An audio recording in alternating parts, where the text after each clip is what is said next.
No, I think let's not go there. Okay, let's not go there. Better, I hope this is going to get edited.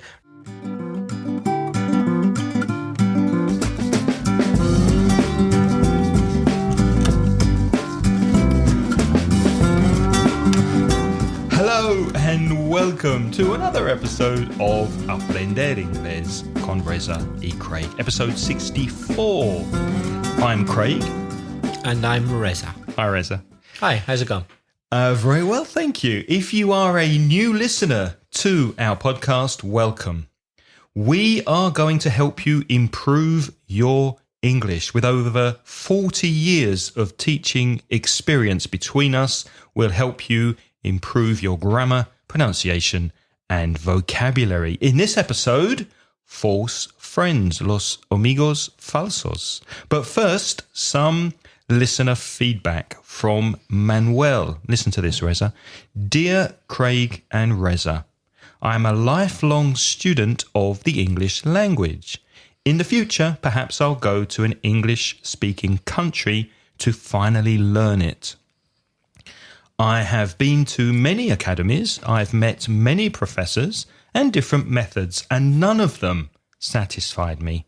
But now I'm happy because I found the duet Craig and Reza, who represent the authentic way of teaching English, listening and grammar at the same time. Congratulations, you are magnificent. I hope quickly a selection for pronunciation. Ooh, what's that? Can you help him with that, Reza? Does he mean I hope you will have a section on pronunciation? Much better. I hope you will have a section on pronunciation. I'm a new follower through the monthly newsletter Inglés podcast, and I'm perhaps the most veteran student, 82 years old. Wow, he is a lifelong student. But with great enthusiasm. In conclusion, I ask several questions, and Manuel has 6 questions. First, number 1, where, day and time, may I hear directly English podcast? Well, we do not broadcast the podcast live, Manuel, but we publish a new episode every Sunday evening at about 8 p.m. Spanish time. Second question, what is the actual translation of podcast? Well, you know this, Reza, don't you? Mm-hmm. Well, translation, I would say in Spanish, it's un podcast. It's the same, isn't it? Yeah. The Spanish word is podcast. But what does it come from? It comes from the word pod or iPod and the word cast from broadcast. To broadcast is to emit, an emission, to emit. Traditionally a radio show or a TV show. So a podcast, instead of a radio TV show, is recorded audio which can be accessed on the computer. Now it's called a podcast because if you remember a few years back, the only possibility to download would have been on something like an iPod. Now, of course, you can download in any computer. So that's why it's called a podcast. Yeah, exactly. Thank you. Question number 3. What is the translation of the word Patreon? Well, Patreon is actually a company name. It's a company on the internet, an internet web page that helps people to create art and music and film and dance, etc. And in our case, podcasts. So there is a connection with the word patron, which in Spanish is patrocinador or sponsor. So that's what Patreon is. It's just the name of the company on the website through which you can sponsor and become patrons of people who are creating things. Question number 4. About Patreon, I agree with the payment of €1 monthly. And if you would like to sponsor us, Manuel, what you have to do is go to patreon.com, patreon.com/Inglés podcast. And then you find our page, you sign up for our Patreon program, and the €1 is taken automatically from your bank account every month. Now, you can cancel and stop this whenever you want, but it's an automatic payment of €1 a month. And the reason we're doing this is to try to get enough money to pay for transcriptions of every Aprender Inglés con Reza y Craig episode. To put to make the show notes complete with every single word, which we can't do at the moment. Yeah, we don't have the time, so we're trying to find money to pay somebody to do this for us. Question number 5, how is the payment made? Well, it's on the Patreon webpage. You write your name, your email address, as I said before, your credit card details, and you can donate also with the PayPal system. Question number 6, Manuel's final question. After all the prepositions with of, the verb in gerund going. Can you help him there, Reza? Manuel, what you mean to say is after all the prepositions of in any sentence, do we need to use a gerund, ing? Well, if it's a verb, yes, because of is a preposition, as you say, and after all prepositions of, to, without, from, through, around, etc. After all prepositions, if you require a verb, it must be ing form. So yes is the answer. Yeah, after every preposition, when a verb follows every preposition, it's a gerund. That's one of the rules in English. But you don't have to use a gerund, though. You could use a noun. But if you're going to use a verb, put the verb in the gerund form. Yeah. You can say thank you for sending your email or thank you for the email. Anyway, thank you very much for your attention, continues Manuel. Don't falter. Many people trust in you. Do a good job. Manuel, it's a pleasure for Reza and I to have you as a listener. We really appreciate you listening to us. And we're very happy that we can help you improve your English a little and maybe entertain you a little as well. Yeah. And by the way, I'm very impressed with your use of the word falter. Good word. That's unusual, Don't isn't it? falter is a very good expression. No falles. No falles. Don't falter. Don't keep going. Keep going. Yeah.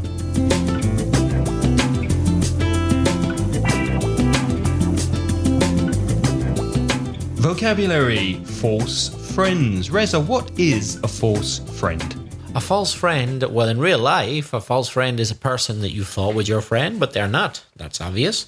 However, as regards learning English, or any language, in fact, a false friend is an item of vocabulary which you think means something, but you're wrong because you think it means something which is very similar in your own language because it looks or sounds very similar. But in fact, it doesn't mean that. Craig, can you give us an example of a very obvious false friend for Spanish speakers? Well, what about sensible? Because sensible in Spanish, there is a word in English, sensible, but sensible is sensato. What's sensible in English? Right. Sensitive in English. And how confusing is that? You see the word sensible and you think, oh, sensible is sensible. No, it's not. No. Sensible is sensitive. I'm a very sensitive person. Reza is very sensitive also. That's a classic false friend for Spanish speakers, isn't it? Yeah. I've got some more here. What about librería? Oh, of course, yeah. You would think looks like library, but it's not. No. It's bookshop. It's bookshop. Librería is bookshop. And library is... Biblioteca. Biblioteca, yeah. Yeah, you buy books in a bookshop, but you borrow, tener prestado, you borrow books from a library. Very confusing. Propaganda in Spanish. Propaganda is advertising. Yeah. Well, it could be the word propaganda, but in English, there are different meanings, aren't they? It is. Propaganda in English is biased information to promote certain ideas. So in a war, for example, the people you're fighting maybe would release propaganda about your country or their country. So it's biased information. But if we're talking about everyday life, for example, if you see something on the street saying, drink Coca-Cola, it's good for you. It's propaganda. Well, it's advertising, yeah? Which maybe some people might define advertising as biased information to promote certain ideas. I guess so. But it's not used in the same way, is it?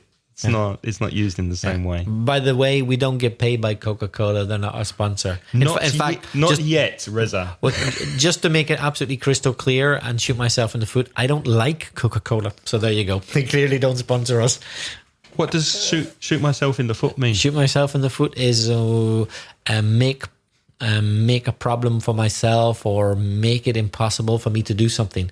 Coca-Cola will hardly sponsor us now since I've admitted I don't like the taste of it. No, it's bad for your teeth as well. Beneficio isn't benefit, is it? It can be, but it can also be profit. Profit, yeah. Beneficio of a company, beneficios, ingresos is profit. Yeah, if you're talking money. Mm-hmm. Yeah. But beneficio can be benefit if you're talking about un beneficio de estudiar en el extranjero. One benefit of studying abroad. So it can be benefit in that meaning as well. Here are a few for you, Craig. The Spanish word blando. How would you translate that? Soft. Yeah. Not bland. Not bland. Yeah, that's true. Bland is an English word. Isn't bland soso? Soso, yeah. Bland, no taste. Bland food, yeah. And blando is soft. Here's another classic one. What's the English word for reclamar? To complain? Yes. Una reclamación is a complaint. Yes. And what about the English word reclaim? How do you say that in English? Sorry. How do you say reclaim in Spanish? Not sure. I'm thinking reclaim baggage or luggage when you go on holiday, perhaps, or not sure. Could be that. Something like recuperar. Recuperar. For example, let's see. Oh no, would it be a good idea to say Spain would like to reclaim Gibraltar? Maybe not. No, I think let's not go there. Okay, let's not go there. I hope this is going to get edited. Reclaim land, for example, in Holland they have reclaimed a lot of land from the sea. Yes, they've recuperated it. Recuperar, that's reclaim. It's not complain. That's a good use. I have one for you. Carrera. Oh, yes. Carrere. I can't really roll my R's. Carrera. Well, it has two meanings, doesn't it? It can be a race, like a Formula 1 race. Yeah. Or it can be a degree course at university. That's also carrera, isn't it? That's true, but what it is not in English is career. And that's the forced friend. It's not career. Your career in English, and we've said this many times, begins after you leave university, after you've done your degree course, which is what carrera means. Or without any degree course, in fact. It just means your professional life, whether you've done a degree or not. Right? But it's later in life. It's after your studies or after your schooling. Craig, the word actual in English is not actual in Spanish, is it? Can you tell us a bit about that? No. Yes, it's current or present or contemporary. For example, the current economic situation is a disaster. La situación económica actual es desastrosa. And what about the word actually, the adverb then? I would say something like de hecho or something like that. Yeah. For example, I live in Valencia, where they're famous for a drink called horchata. But actually, I hate it. De hecho. De hecho. Yeah. No me gusta. It's almost like factually. Yeah. Yeah. De hecho. But Valencians, don't be offended because I do love paella. But horchata, no, sorry. You don't like horchata? I love horchata. Oh, no. Especially in the summer. Actually, I despise it. With fartons. Yeah, fartons. Yeah. So, actualmente in English would be these days or nowadays, wouldn't it? Or currently. Yeah, exactly. Like actual in English means real. This film is based on actual events, on real events. What about discutir? That's another problematic one, isn't it? Because it isn't discuss, it's argue. Exactly. To discuss would be hablar or debatir, maybe. But discutir is argue. Discutir is argue. And the noun from argue is argument, discusión. Mm-hmm. Whereas in English, a discussion is a discussion could be An exchange of views. Yep. An exchange of opinion. Yep.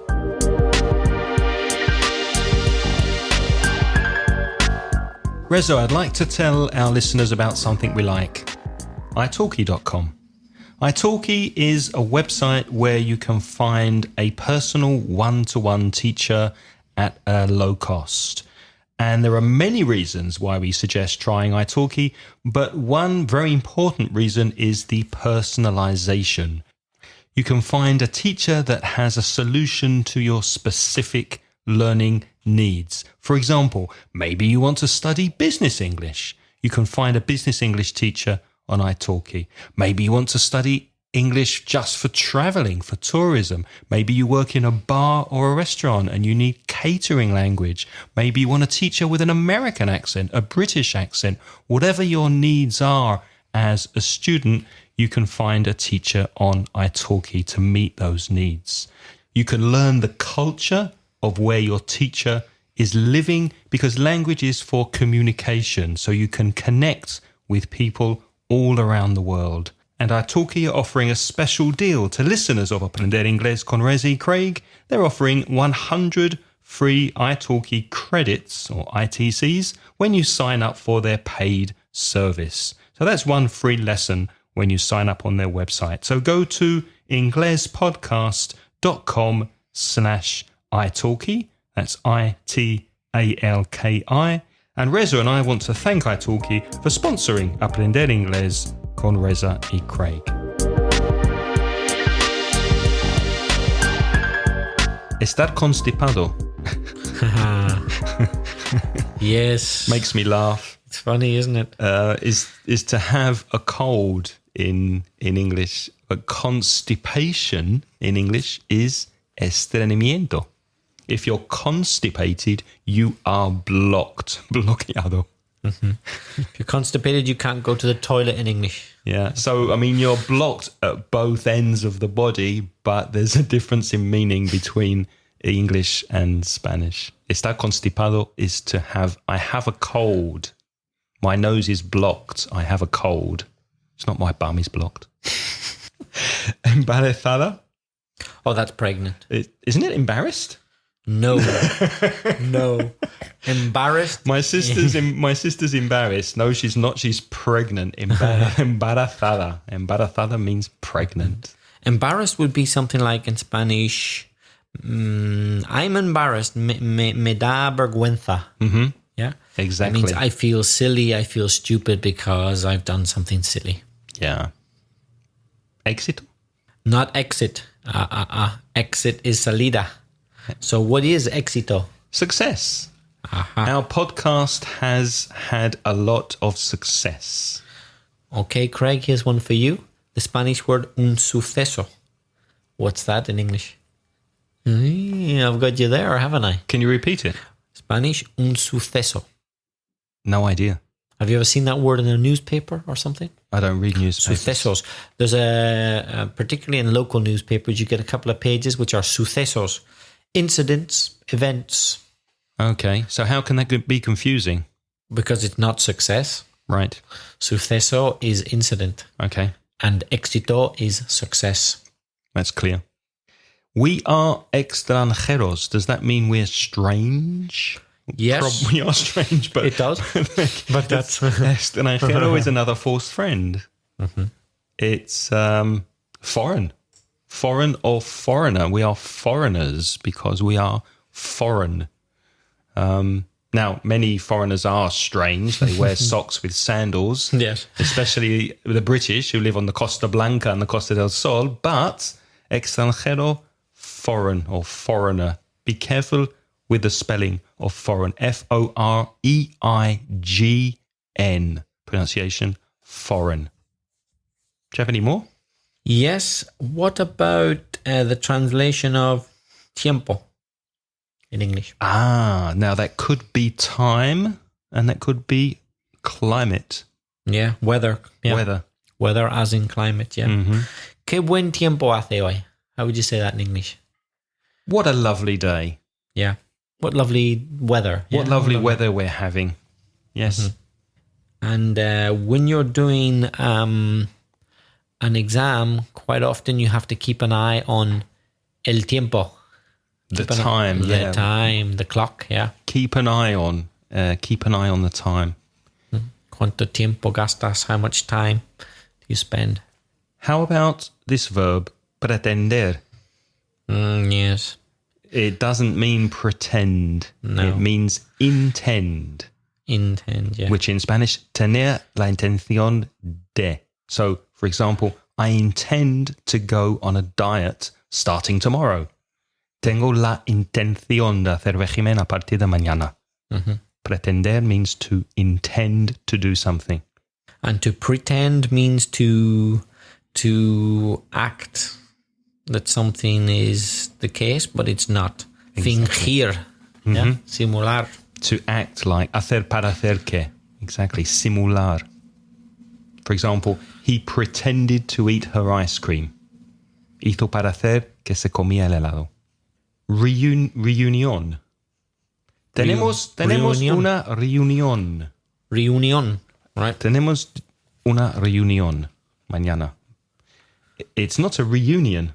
No. The English meaning of reunion is slightly different. So reunion is meeting, but a reunion in English is a meeting of friends or family after a long time, which I think in Spanish will be reencuentro.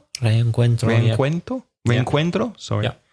For example, a school reunion or a family reunion. You come together, you reunite after many years. Toca a ti. Your turn.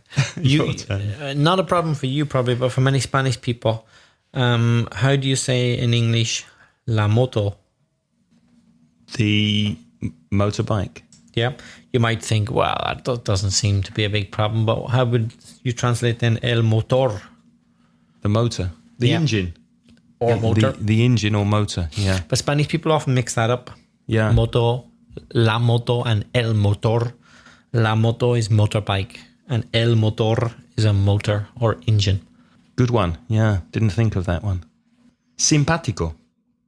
Friendly, not sympathetic. Yeah, likable, pleasant. Reza es un hombre muy simpático. He's a very likable man because sympathetic in English means compasivo or empático. Not the same. They were sympathetic, but they could not help, for example. Or he wasn't in the least sympathetic. No mostró compasión alguna. Craig, a question for you. Right now, is there any person in your kitchen? No, there isn't. So there's no cook in your kitchen? No, there's no cook. But there is a cooker. Ah, right. There is a cooker. Yeah. Another classic. But how is that a false friend? It's confusing cook the person and cooker the thing, the appliance. Yes, people think that cooker, it's logical that a Spanish person would think cooker. Well, ER at the end is quite often ERO or ERA in Spanish. Cocinero. They think, cocinero, cooker. Well, no, you're wrong. Oh, it's the ER that's confusing. Yeah. Cook is cocinero or cocinera, and cooker is la máquina de cocinar, la cocina. Cooker is cook. I have no more. I've got one more. How would you say in English un militar? A soldier. What about the word military? In Spanish. The English word military. The English word military is the collective noun for the Navy, the Army, and the Air Force. Yeah. But it's not an individual soldier. No. But in Spanish, they say un militar is a soldier. So how do you say military in Spanish? Well, as a noun. As a noun. Una fuerza armada o las fuerzas armadas. Right. Okay. For example, he's in the military. Es miembro de las fuerzas armadas. But as an adjective, there is the word militar in Spanish, which is military. A military uniform, uniforme militar. A military leader. Yeah. Military leader. Right. Líder militar. As an adjective. But un militar, the noun in English is a soldier. Un soldado, un militar, a soldier. Got it. Okay. Do you have any final false friends? No, that's it. Okay. Thank you very much for listening. Remember, you can contact us through the webpage at inglespodcast.com and you can send an email to Reza at belfastreza@gmail.com. On next week's episode, vegetables, las verduras. The music in this podcast is by Pitts. The track is called See You Later. So until next time, it's goodbye from me. And goodbye from me. Goodbye.